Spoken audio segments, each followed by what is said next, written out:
Mag-usap tayo tungkol sa kwento ng buhay, sa takbo ng iyong mundong umiikot. Hanapin natin mga sagot sa iyong tanong. Kami karamay sa likaya at lungkot. May tawanan, iyakan, intriga at chismisan, ngunit lagi mo lang tandaan.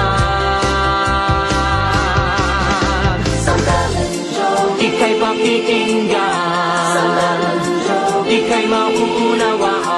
Sandalan Joey, ikaw ang aming bida. Sandalan Joey, ika'y pakikinggan. Sandalan Joey, ika'y mauunawaan. Sandalan Joey, ikaw ang aming bida.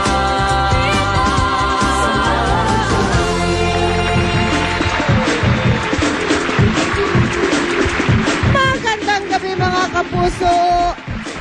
Welcome sa inyong paboritong kasalo sa kwentuhan tuwing linggo ng gabi, ang Mel and Joey.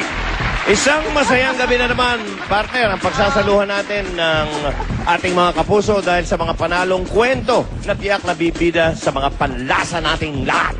Siyempre, una ako Oh, ladies first. Meron akong pagmamalaki sa'yo. Ah. Ang mga kasaya ko, alam mo, nakakilala ko na isang grupo ng mga kababaihan. Mga chicks, oh. Mahihilig sa kotseng pangarera to, parts, ha? Babira. Silipin natin ang mga nagagandang disenyo ng kanilang mga sasakyan at alamin ang kwento ng mga ito.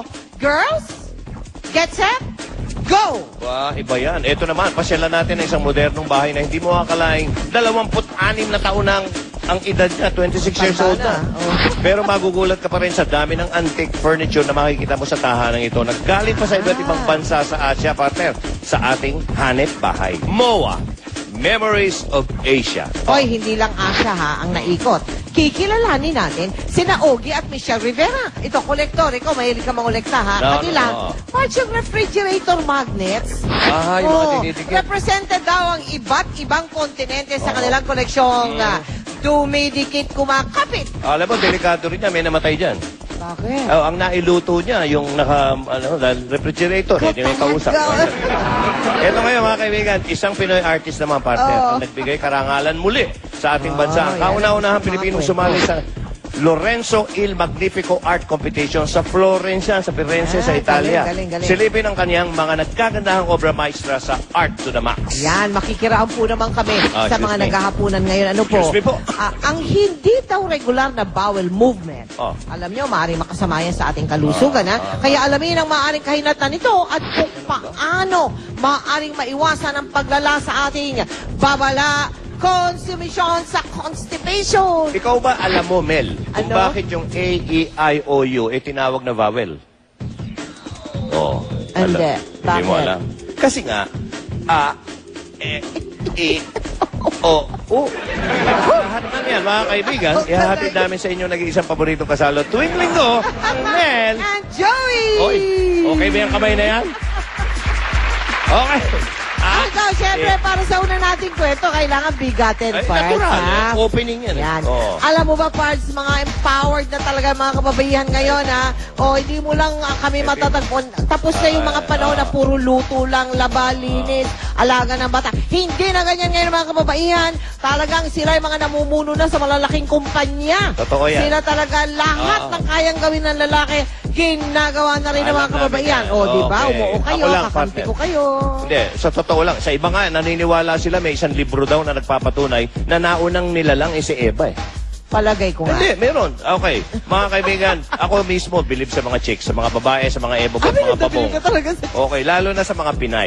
Yan. Iba kasi ang tapang at dedikasyon nyo. Ito si Mel, matindi ito. Isang magandang halimbawa ito. Pagdating sa mga bagay na gusto nyong gawin. Yan. Ako, ito, pabibiliwin pa kita. Oh, May yan pa? nakilala nga ako isang grupo ng mga babae na ang kinahiligan, mga kotse, ha? Yan. Pero parts, hindi basta-basta kotse. Oh. Mga pangarera, mga humaharurot, mga naggagandahan sa sakyan. Sila mismo ang nag-aayos at nag-aalaga ng mga ito. Oh, ano pang hinihintay natin? Girls, get set, go!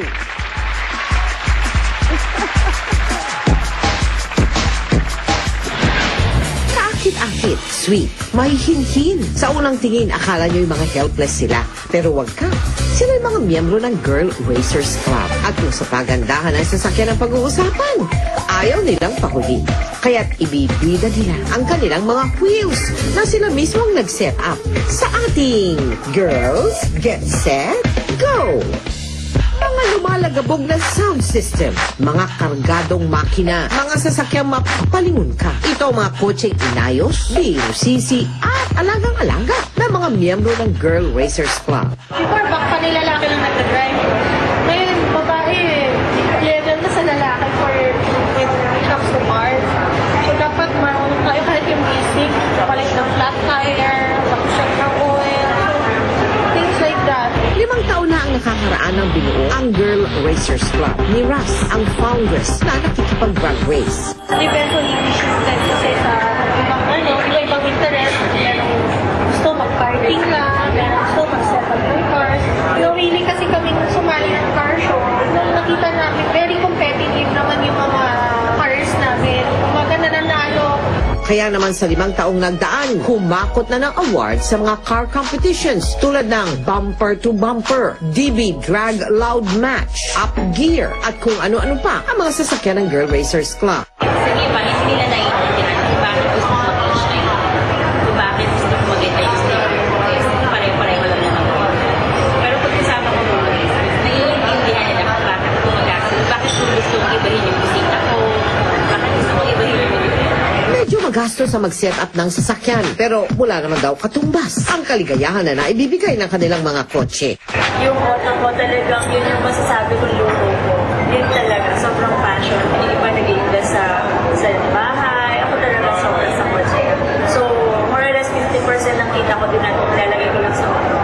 Pero kahit kargado ang sasakyan ng ating girls sa kalsada, kapag may nanghahamon ng karera, mas mainam daw ang maingat dahil ang yabang ay maaari pang mauwi sa aksidente. Kasi ako lang sa nag-drive ng car. Hindi na babae nag-drive. Parang minsan parang lalaki. Kaya,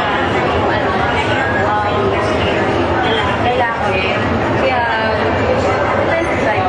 Mahilig sa sasakyan, at least 18 years old at may sariling kotse. Ito lang naman daw ang kinakailangan para makasali sa Girl Racers Club. Sa lahat ng mga girls who are interested with car clubs like this, enjoy your car, join us para matulungan tayo, sisterhood. So, we guarantee you na mag-enjoy kayo sa Girl Racers. Bonding, sisterhood at tulungan. Di lang sa kaalaman ng sasakyan, kundi maging sa mga personal na hinaing ang naibibigay ng Girl Racers Club. At sa mga layunin ito, sila ay Girls Get Set, Go! Yan, sabi ko naman sa iyo, parts eh. Oy, teka, may pinahabol ang racers o ang Girl Racers of the Philippines. Meron pa silang meron silang mga pakinggan. pasalubong sa inyo. Ayan, ang ganda Ang ganda, ID lace at saka stickers para sa mga sorry sa mga kalalakihan dito. Pang girls lang ang paabot ng paano yung mga Racers lalaking may pagkababaihan? Ay, sorry. Hindi na rin, wala pera kayo. Hindi yun hindi pwede yun Ay, astig talaga mga Pinay, mga kaibigan. Totoo yung sinabi mo, Mal. Ito naman, iikutin natin ang buong Asia sa ating hanep bahay. Siyempre, dito lang yan. Sa inyong paboritong kasama sa kwentuhan, linggo-linggo, ang Mel and Joey. Hey!